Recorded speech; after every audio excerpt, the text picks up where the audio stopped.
হালিম দিয়ে আর কি মুড়ি বানাইতেছেন, এটা কি সত্য? জি জি। এই প্ল্যানিংটা ভাই কই থেকে পাইলেন? আমি নিজেই, এর আর কেউ না। কতদিন ধরে ভাই বিক্রি করতেছেন? 2 বছর। দৈনিক ভাই আপনার কত টাকা পর্যন্ত সেল হয়? এই 10-15 হাজার। হ্যালো মাই ডিয়ার অডিয়েন্স, আসসালামু আলাইকুম। এখন আছি নারায়ণগঞ্জের একটা জনপ্রিয় জায়গা ফতুল্লার ডিআইটি মাঠে, এবং এদিকে সাপ্তাহিক দুই দিন হাট বসে, এবং এই হাট 200 বছরের ঐতিহ্যবাহী পুরনো হাট। অনেক তো খাইছেন যে আপনার ব্রেকআপ ঝালমুড়ি, গেরিলক ঝালমুড়ি, কিন্তু কখনো কি হালিম দিয়ে ঝালমুড়ি খাইছেন? এই হাটের মধ্যে আপনার হালিম দিয়ে ঝালমুড়ি বিক্রি করা হইতেছে। তো কোথা থেকে পাইলো এই প্ল্যানিং, তার সাথে একটু কথা বলে দেখি। So guys, let's see. আসসালামু আলাইকুম ভাই, কেমন আছেন? আলহামদুলিল্লাহ, ভালো আছেন ভাই? এই তো ভাই আছেন আলহামদুলিল্লাহ। আপনি দেখতে শুনতেছিলাম যে আপনি হালিম দিয়ে আর কি মুড়ি বানাইতেছেন, এটা কি সত্য? জি জি। এই প্ল্যানিং হালিম আর বট দিয়া এই প্ল্যানিংটা ভাই কই থেকে পাইলেন? আমি নিজেই, এর আর কেউ না। আর কেউ নাই, বাংলাদেশের মধ্যে আপনি সর্বপ্রথম হালিম আর বটটা মুড়ি বানাইতেছেন। কতদিন ধরে ভাই বিক্রি করতেছেন? 2 বছর। 2 বছর ধরে এই নারায়ণগঞ্জের ডিআইটি মাঠের মধ্যে? জি জি। অন্য কোনো জায়গায় বসেন? দৈনিক ভাই আপনার কত টাকা পর্যন্ত সেল হয়? এই 10-15 হাজার। 10-15 হাজার টাকা ডেইলি বিক্রি করেন। কয়টা থেকে কয়টা পর্যন্ত বসেন? 5টা থেকে 8টা, 11টা পর্যন্ত। 5টা থেকে 8টা আর 11টা পর্যন্ত। যাক মাশাআল্লাহ। তো ভাই আপনাদের জন্য একটা আর কি যে বুট আর কি জানি বললেন যে হালিম আর বটটা মুড়ি বানানোর একটা বানান দিবি। রূপ বট মুড়ি দিয়া। আচ্ছা, প্রথম ভাই মুড়ি দিয়া দিতেছেন, হ্যাঁ? মুড়ির সাথে এটা কি দিলেন ভাই? মশলা দিলেন। এটা কুট দিতেছেন, হ্যাঁ?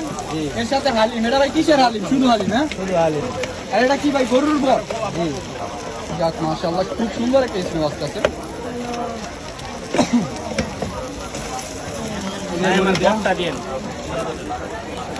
এই হালিমের মধ্যে আপনার বুট বট সব আর কি সব উপকরণ মিক্স করা। তো ট্রাই করে দেখি যে টেস্ট কিরকম।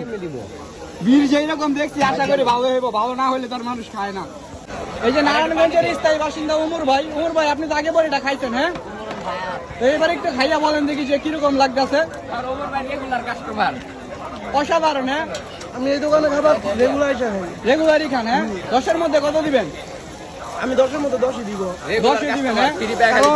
তোমার খাবারটা টাটকা, আর খাবারটা আনার পর 4-5 ঘন্টার মধ্যে শেষ হয়ে যায়, কোনো খাবার থাকে না। রেগুলার খাবার রেগুলার সেল হয়ে যায়। যাক মাশাআল্লাহ ভাই। কিশোর ভাই, তুমি আগে পরে খাইছো, কিরকম লাগে ভাইয়ের মুড়ি? ভালোই, খারাপ না। সবার মুখের টেস্ট তো আর এক না। তো মান্ত ভাইয়ের নিয়ে আসছি, মান্ত ভাই খাইয়া বলো যে কিরকম লাগতেছে, অথেন্টিক রিভিউ দিবা। কিরকম লাগতেছে মান্ত ভাই? আলহামদুলিল্লাহ, ভালোই। তাহলে 10-এর মধ্যে কত দিবা? 8। হ্যাঁ। বিসমিল্লাহি ওয়া আলা বারাকাতিল্লাহ।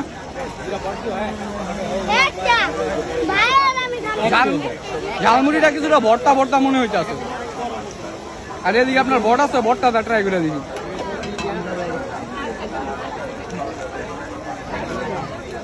বটটা ভাই বলতে গেলে এক কথায় অসাধারণ লাগতেছে। যদি রেটিং করি 10-এর মধ্যে 8 না ইজিলি দেওয়া যায়। 10-এর মধ্যে যে 10 দেওয়া যায় বিষয়টা এরকম না। অন্যান্য জায়গার মুড়ি থেকে আসলে অনেক ভালো, অন্যরকম একটা টেস্ট। যে হালিমদা মুড়ি এরকম তো সচরাচর পাওয়া যায় না। তো খাইতেছি, একটা অন্যরকম এক্সপিরিয়েন্স ভালো লাগতেছে। ট্রাই করে দেখতে পারেন আপনারা।